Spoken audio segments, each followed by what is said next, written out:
ये है 199P तहसील सादिकाबाद में। इस सिटी से तकरीबन 30 किलोमीटर के फासले पे है। हमें तो तौफीक कम ही होती है यहाँ आने की। वाला साहब डेली आते हैं क्योंकि वो ये ज़मींदारा वगैरह ख़ुद करवा रहे हैं, बल्कि यूँ समझ लें कि ख़ुद कर रहे हैं। उनको ज़रा शौक़ है ट्रैक्टर श्रैक्टर रखने का और ज़मींदारा करवाने का भी। तो जो मेरा आगे प्लान है इंशाल्लाह, जिस बेस पे शुरू किया है गोट सेटअप को, और नेक्स्ट जो है इंशाल्लाह इसका गोट फार्मिंग तक लेके जाने का इरादा है। तो अल्लाह ने अगर कामयाब किया तो कोशिश कर रहे हैं, और बाकी आपकी दुआएं तो वो यही हैं। और जैसे मैं पहले भी कहता हूँ कि महल्ले वकूँ और आपके इलाके की ब्रीड और आपकी उस पर अच्छी ग्रिप तजर्बा, और उसके बाद आपका अपना फूडर होना, ग्रीन फूडर आपका अपना हो, आप पैदा कर सकें, तो ये चीज़ें बहुत अहम हैं। अगर आप हर चीज़ परचेज़ करेंगे, आपने जहाँ फार्म बनाना है वो जगह ज़्यादा कीमती होगी, तो ये सारी चीज़ें जो है ना, जब एट दी एंड आप वो एक टाइम आता है आपको कैलकुलेटर घुमाना ही पड़ता है, तो वो जब आप कैलकुलेटर घुमाएंगे तो आप शायद लॉस में होंगे। तो इसलिए ये पहले सोचने वाली चीज़ें हैं।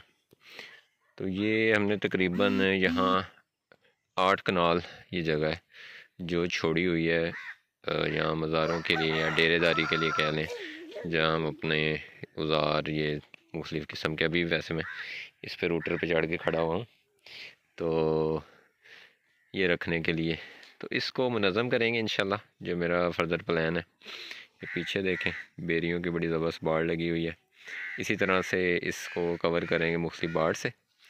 और ये शुमालन जनूबन है, मकसद ये कि इस तरह से मशरक़ मगरब है, ये पीछे मेरी जो है वो मशरक़ है, सामने मगरब है, शुमालन जनूबन ऐसे है। तो इस तरह से इस एरिए में ये जो यहाँ से शुरू हो रहा है और वो पीछे तक जा रहा है, ये मकान बने हुए हैं कुछ, और इसके पीछे वो बेरियाँ वहाँ तक ये तकरीबन है सारी जगह।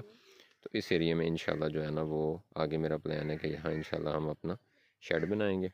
और यहाँ काफ़ी सारी सहूलियात है, सिर्फ एक प्रॉब्लम होगा कि मुझे जो इजी टू अप्रोच नहीं है मेरे ना, मकसद ये है कि डेली आना जाना जो है वो काफ़ी मुश्किल हो जाता है, लेकिन करना पड़ता है इतना। आप अपनी जॉब के लिए भी शहरों में इतना टाइम लग जाता है आपको कहीं जाने के लिए। तो वालिद साहब हैं वो भी तो इतने सालों से आ रहे हैं, तो फिर इंशाल्लाह जब प्लान बन जाएगा और एक रूटीन बन जाएगी तो फिर ज़रा सहूलत हो जाएगी। मज़ीद ये जो रकबा है तकरीबन 30 एकड़ है, और इसमें मेरा इरादा ये है कि ये एक तकरीबन एकड़ इस वक्त ना नींबू का बाग खड़ा हुआ है। हमारे इलाके में जो देसी नींबू है ना, ये काफ़ी अच्छा होता है। वैसे तो फसल भी काफ़ी अच्छी होती है, लेकिन फसलों का जो सूरत हाल है वो तकरीबन जो ज़िम्मेदारा कर रहे हैं या जो समझते हैं इन सारे मामलों को, उनको पता है कि क्या हालात जा रहे हैं। वो पंजाबी में कहते हैं खूह दी मिट्टी खूह, तो वो खुद ही मिट्टी खूह लगने वाली बात हो रही है। तो इरादा ये है कि अपनी मेहनत थोड़ी कम की जाए और प्रॉफिटेबल किया जाए ना इस चीज़ को। तो इसको इंशाल्लाह जो है ना, ये बाग को एक्सटेंड करेंगे कोई 12-13 एकड़ तक, तो ये आधे रकबे के राउंड बाउंड बाग हो जाएगा इंशाल्लाह। और उसमें इतनी गुंजाइश होती है, जैसे कि ये सामने आप देख रहे हैं, तो इसमें बरसीन लगा हुआ है, ये हो रहा है। तो इस तरह से करके वही बाग में जो है वो हम इंशाल्लाह अपना चारा वगैरह उगाएंगे। और कुछ यहाँ इंशाल्लाह इरादा है कि थोड़ा सा एरिया जो है ना, उसको थोड़ा जैसे दरख्तों का ज़ख़ीरा टाइप सा होता है, तो वो करेंगे। इसी जगह को जो बाड़ है, जैसे वो पीछे बेरी की बाड़ है, तो ऐसे ही बाड़ जो है ना वो इंशाल्लाह उसकी सुहांजने की वो लगा देंगे। मकसद ये है कि जितने भी बकरी दोस्त दरख्त हैं जो वो ज़्यादा खुश होकर खाती है और उसके लिए अच्छे सोर्स ऑफ मिनरल है, वो भी यहाँ लगाएंगे।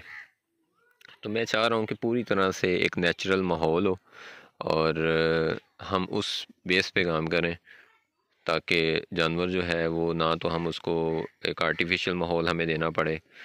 आपको पता है शहरों में और किस तरह की आलूदगियाँ और किस तरह की जो पक्के मकान है ना, उसमें भी मैं तो समझता हूँ कि वो भी बहुत सी बीमारियों के और जरासीमों की जड़ है।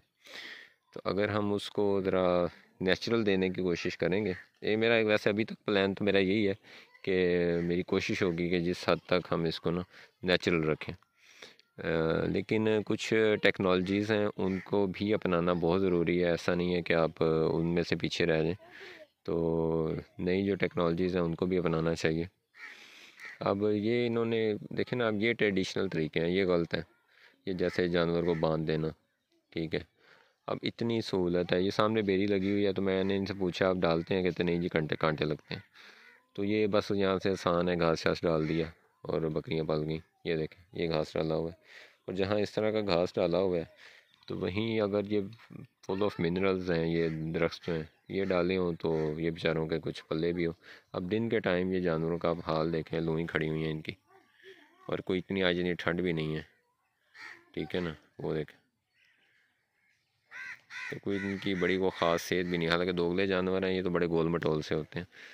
तो हालांकि ये मेरे ख्याल में डिलीवर, रेडी टू डिलीवर है ना, बकरियां जो हैं सोने वाली हैं। सोने वाली ये तो बिल्कुल ही गोल मटोल सी हो जाती हैं। खैर, तो ये आपके साथ शेयर करना था कि इंशाल्लाह मुस्तक़बिल का ये इरादा है। ये डिग्गी बनी हुई है और ये काफ़ी गंदी हो चुकी है, हालांकि ये पक्की है सारी ना। तो इसको सफाई करवाई जाए। अच्छा, एक समझें कि पानी को सेव करने के लिए अच्छे स्टोरेज टैंक बन सकता है ये। इसी तरह से यहाँ कमी है, मुझे लग रहा है कि वॉशरूम वगैरह बनाने की ज़रूरत है, कोई एक आध रूम बनाने की ज़रूरत है, जैसे सर्वेंट क्वार्टर या खुद आके वहाँ रहना, ये सारा कुछ।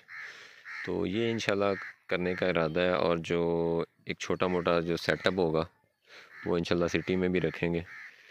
तो बाकी आपकी दुआएं चाहिए। अभी ये सारा प्लान जो है ना वो दिमाग में है और इरादे में है। इसको प्रैक्टिकली करने के लिए शायद काफ़ी टाइम लगेगा, या यूँ समझ लें सालों लगेंगे। तो लेकिन किसी चीज़ का भी आगाज़ करना पड़ता है, और आगाज़ जो है ना पहले इरादे से होता है। अगर हम इरादा कर लेते हैं तो उसके बाद वो चीज़ काफ़ी आसान हो जाती है। आपको एक टारगेट मिल जाता है, कम से कम आप चल पड़ते हो। और जब आप कुछ सोच के चल पड़ते हो ना, फिर आप किसी न किसी नतीजे पे पहुंच जाते हो। तो ये देखें, अभी इन्होंने यहाँ हैं कुछ अपने भी, जैसे वालिद साहब में अपने तौर पे उन्होंने कुछ हिस्से शिस्से पे दिए होते हैं जानवर इनको। तो कुछ उसमें गाय वगैरह, हमारे इलाके में चोलस्तानी काफ़ी चलती हैं, कुछ ये छोटी मोटी दोगली बकरियां वगैरह। तो ये फिर जानवर जो है ना इस तरह के, ये स्टॉल फीडिंग पे महंगे पड़ते हैं। अगर मैं इनको वहाँ ले जाऊँगा तो मुझे काफ़ी कॉस्टली पड़ेंगे, तो इसलिए फिर ये यहीं है। ये किसी दौर में बड़ी प्यारा डेरा होता था, जिसके ये कुछ बाकियात हैं। ये सामने जो दो कमरे आपको नज़र आ रहे हैं, एक पिलर नज़र आ रहा होगा आपको, तो यहाँ गेट लगा होता था। और ये सारी इर्द गिर्द जो है, ये बाद में है वो कच्ची, इन्होंने पक्की ईंटों की दीवारें बनाई। ये कच्ची दीवार होती थी ये सारी, और साइडों पे ये सारा कवर्ड। और अंदर जैसे ये सामने दो मकान बने हुए हैं, कमरे बने हुए हैं, इसी तरह से एक दो इस साइड पे भी कमरे थे, वरांडे वगैरह और ट्रैक्टर का गैराज, गाड़ी का गैराज, सारी चीज़ें होती थी। और अगर इस साइड पे जाएं तो जहाँ ये इस वक्त टोका मशीन लगी हुई है, इस जगह पे वॉशरूम बने हुए थे, छोटी सी टंकी बनी हुई थी नीचे। और मुझे याद है कि यहाँ बड़े खूबसूरत दरख्त लगे होते थे, लेकिन वो हमारे यहाँ कहते हैं पंजाबी में रेतल। अब इन लोगों का भी कसूर नहीं है, इनका वो लिविंग स्टाइल ही ऐसा है, रेतल ही ऐसी है कि ये इन चीज़ों को मैनेज नहीं कर पाते। तो हमारा क्योंकि यहाँ इतना आना जाना है नहीं, और वालिद साहब जो हैं वो भी सादा बंदे हैं, वो भी कहते हैं यार क्या मैं इनको खपता रहूँ इनके साथ, तो ये लोग नहीं कर पाते मेंटेन इन चीज़ों को। तो ये जहाँ इस वक्त वेड़ा खड़ा है, इस जगह पे भी एक छोटी टंकी थी नीचे पीने वाले पानी के लिए, क्योंकि नहर का पानी साफ़ सुथरा आता था, तो वो पानी स्टोर होता था, वही इस्तेमाल होता था, वॉशरूम बना हुआ था। तो ये सारी चीज़ें क्योंकि मेरे माइंड में है, तो मैं इंशाल्लाह उनको, मेरा यही है कि मुस्तकबिल करीब में इसको दोबारा से बनाएंगे, और इस डेरे को बाकायदा जो है वो इंशाल्लाह कुछ ऐसी शक्ल देंगे कि अगर कोई भाई कल को आना चाहे, को विज़िट करना चाहे, तो वो इतना अगर सफ़र करके आए भी, तो जानवर देखना तो एक अलग बात है, लेकिन वो कम से कम पूरी तरह एक नेचुरल माहौल को भी इंजॉय करे। तो आप सबसे दुआओं की अपील है। तो इरादा जो है वो ये कहने में और शायद सुनने में इतना आसान लग रहा है, लेकिन मुझे पता है कि ये काफ़ी मुश्किल हो जाएगा मेरे लिए, लेकिन इंशाल्लाह मैंने इसको करना है। आज नहीं तो कल टाइम लगेगा, तो बार बार दुआओं की अपील कर रहा हूँ। ठीक है जी, इजाज़त दें, अल्लाह हाफिज़।